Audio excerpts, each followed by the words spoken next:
Thank you, class. All right, as we're coming in today, you should have seen the bell ringer on the board. And our bell ringer for the day is, what makes a personal narrative effective? What was so effective about the pie? Pause for student response.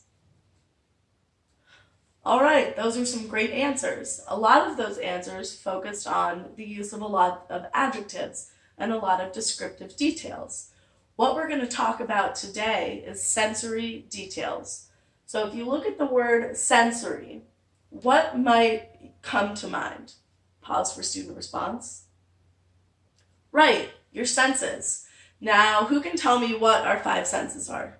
Pause for student response. Our 5 senses are sight, smell, taste, feel, and hearing. So when we talk about sensory details, it's those details that have to do with those 5 senses. So if you remember in the story The Pie that we read yesterday and took a quiz on, Gary Soto used a lot of details to let us know how the pie smelled, how it felt when he put his hands on it, how the crumbs felt when he put it on his face, how it tasted. So all of those things sort of drew the reader into the story. So what we're going to do right now is watch a little video on sensory details. So first off, that was great because yesterday we had a student remind us that we're supposed to be showing and not telling. So when we're showing someone something rather than telling them, we're using a lot of details. We are painting a picture with our words.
All right, now I want you guys to turn to a partner and I want you to try and answer this question.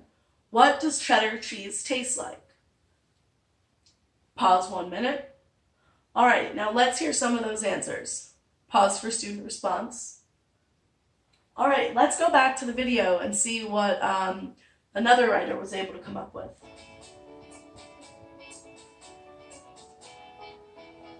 So a lot of you said that it tastes salty. But another way of saying that would be cheddar's brine first dances on your tongue before delivering a creamy richness.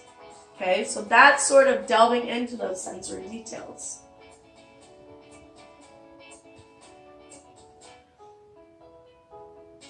All right, now we're going to do the same thing. How does cheddar cheese smell?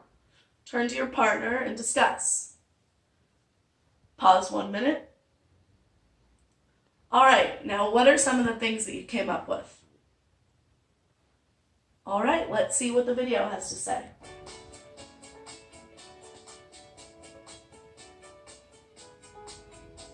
And a lot of you did say that cheddar cheese smells bad, so you're not the only ones who think that.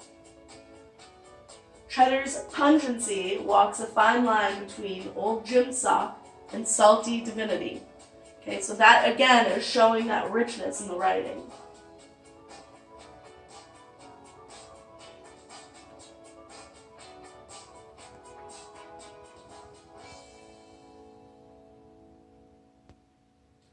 So we're trying to make our writing as specific as possible.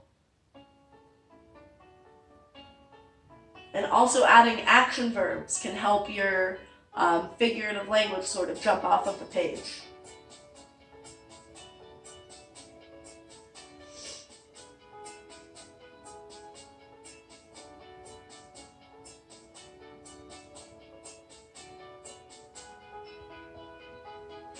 All right, so now for our descriptive language activity, this is also going to double as a brainstorming activity for your personal narratives. So you've had about a week to think about what you might want to write about.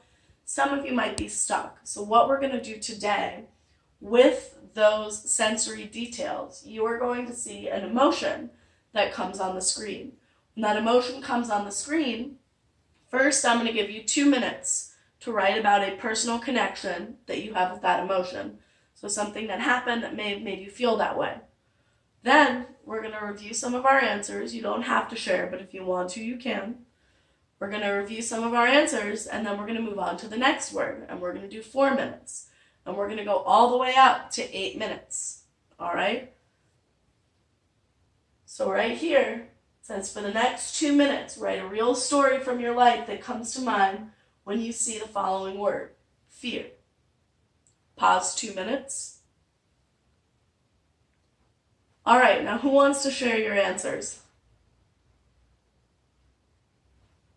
All right, that was great. Now, if I was writing about this, I might write about the time that I was being chased by a clown at camp, okay? And I was really scared of clowns. So you should be using those sensory details, okay? So I might want to include something like I could smell the campfire in the air as the clown was chasing me, okay? So you want to be able to use those sensory details to pull the reader in. All right, now the next one, 4 minutes. You are going to write about something that comes to mind when you see the word kindness. And remember, this is a personal narrative, so this has to be something that relates to you. Fast forward 4 minutes. All right, does anyone want to share their response with us? Great, thank you. Now our next one we're going to do for 6 minutes, and this is one of my favorites. This is what people love to share. So right now, you see embarrassment on the board. I want you to write down your most embarrassing story. And remember, this isn't something that you have to share, but if you want to share, you can. Pause 6 minutes.